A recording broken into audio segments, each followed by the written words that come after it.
Commissioner থেকে বিশেষ নজরদারি রাখা হয়েছিল। ভালো তো, চাইছিলাম, ভালো লেগেছে ওনার আমাকে, যে এটা বাংলার ছেলে, এটা গ্রামের ছেলে, চাষি ঘরের ছেলে, তার ভালো লেগেছে, আমার প্রতি নজর রেখেছে, আমি যেন হেজট খেয়ে পড়ে না যায়, আমার যেন রোদে মাথা না ঘোরে, ওনাকে আমি ধন্যবাদ জানাবো।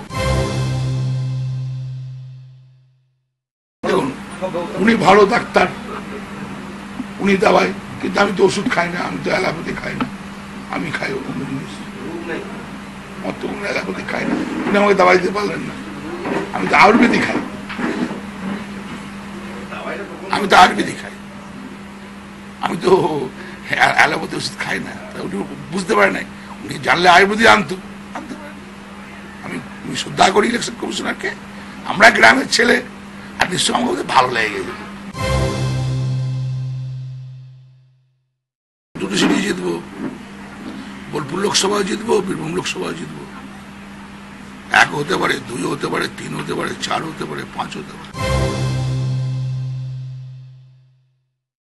এই যে বিমান বসু বলতেন, বুদ্ধদেব ভট্টাচার্য বলতেন শান্তিপূর্ণ ভোট, ইলেকশন কমিশনার শান্তিপূর্ণ ভোট, তাহলে কি 14 বছরে রেগিং করেছে? ওরা যে পদ্ধতিতে করেছে আমরা সেই পদ্ধতিতেই করেছি, আমরা শান্তিপূর্ণ করেছি, মানুষ ভোটটা নিজে দিতে পেরেছে।